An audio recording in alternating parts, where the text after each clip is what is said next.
Magandang gabi bayan. Update ko lang po dito sa project ng DPWH sa may Barangay Carbagwan, Naya Road, Imus, Cavite. Yan po, nabuhusan na po ng DPWH ang nasabing hukay.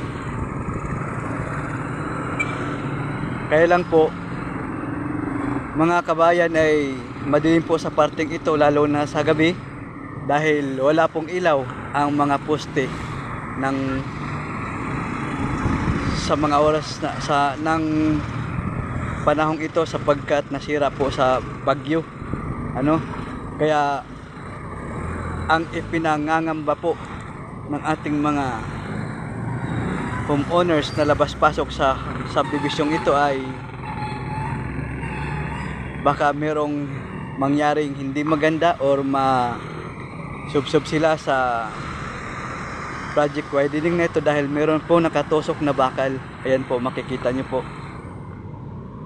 meron po nakatusok na bakal at hindi po sapat ang warning sign na kanilang ginawa, sapagkat ito ay nakikita lamang pagka maliwanag o maaraw, pero sa gabi po ay napakadilim po sa parteng ito, lalo na sa gabi. Kung makikita nyo po ang unang video ko na nai-upload ko po, makikita nyo po na hindi sapat ang warning sign na nilagay ng DPWH.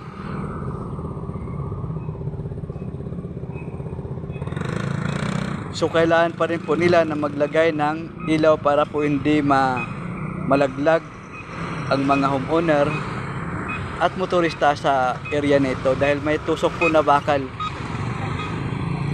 Sapat po yan na makadisgrasya po sa ating mga commuters at mga homeowners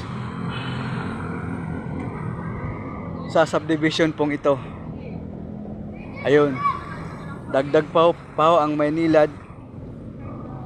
Ang hukay po ng Maynilad, bagamat reflectorized, ay kailangan pa rin po ng karagdagang ilaw. Ayun po, kagabi pa ho yan.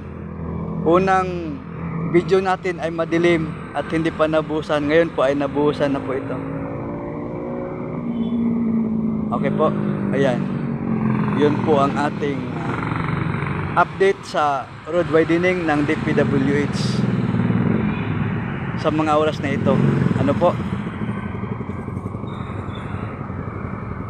Salamat po sa inyong panonood at shout out po sa lahat ng mga taga PTC subdivision na labas-pasok sa subdivision ito na nahihirapan dahil sa kaliwat ka ng hukay ng Maynilad at DPWH.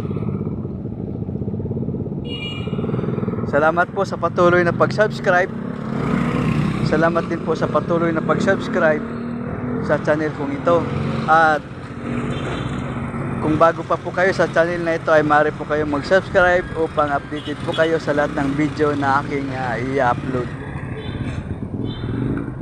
Ayan po.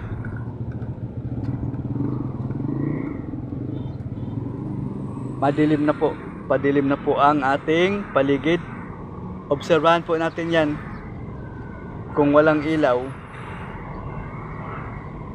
mamaya kung maglalagay ng ilaw, mabuti, pero kung hindi, masama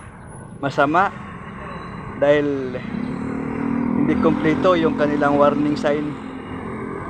Dapat maglagay sila ng ilaw kasi madilim ito sa gabi.